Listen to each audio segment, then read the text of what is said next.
Okay, time to go and see the second film this week. This time at Cineworld, not View, New Mutants.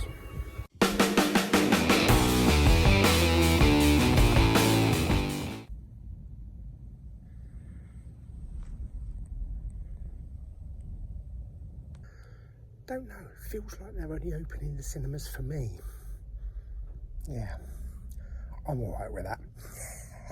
Meanwhile. Okay, so New Mutants. It was okay. It was okay. It certainly wasn't as bad as people were thinking it was going to be, but it wasn't brilliant. It kind of felt like a homegrown Netflix movie. You know, like one of these movies you just switch on, watch, and then forget the next day. But yeah, it was okay. The first hour was kind of slow as we introduced these 5 young potential New Mutants. Get to know them a bit as they're being held in this kind of medical hospital, which reminded me of One Flew Over the Cuckoo's Nest. And it had its very own Nurse Ratched as well. But yeah, some of the characters were okay. Some I'm not really bothered about. I mean, the guy from Stranger Things didn't really have that much of an interesting character. They showed a bit of the backstory of each character. But I think the most interesting character was the one that played by Anya Taylor-Joy, who was this kind of like, you know, like in high school you get the popular girl that just hates everybody else, that type of character.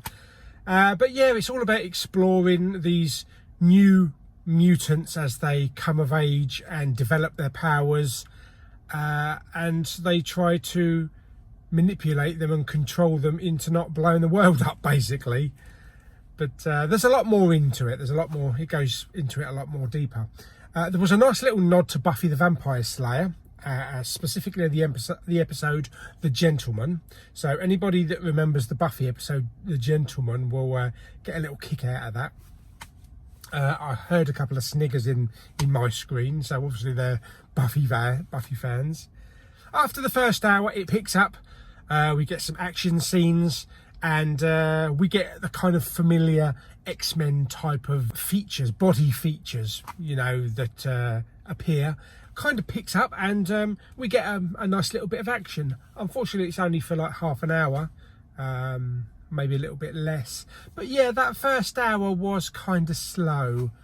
I was hoping there was more going on. One of the new characters, played by Blue Hunt, middle name Ray. She plays this like Cherokee teenage girl where her family have been killed, her tribe have been killed, and she's admitted to this facility to find out what her powers are. Also, it has Anya as well. Is it Anya? I think it was Anya or Anya from Game of Thrones, Maisie Williams, and a couple of other people as well. But all in all, yeah, it wasn't a bad film. It's certainly not one that you'd want to go back to the cinema and see again. But picking it up on home release when it comes out, probably will, because, you know, they might do an extended edition. There might be lots of special features. It's been a troubled production, though. You know, this was due out, I think originally it was due out in 2017, and then it got bumped to 2018, and then it just kept getting bumped and bumped. So yeah, it's not one of these big, huge cinema blockbusters like the X-Men movies. It's in no way on the lines of an X-Men movie. But it's certainly interesting. I don't know if they'll ever follow it up with a sequel. It does leave the film open for a possible sequel, but well, we'll see. Not if it takes another 5 years. Fantastic. How would I rate the New Mutants on a scale of 1 to 10? I'm going to give it 6.5.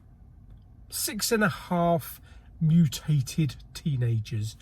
Yes, as I say, the last half an hour was really good.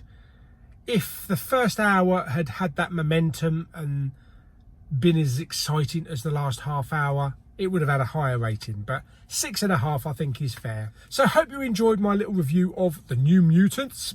Tell me if you've seen it down in the comments below. Did you like it? Did you not like it? Who your favourite mutant was? And don't forget to subscribe, give the video a thumbs up, and I shall see you on the next video. Bye!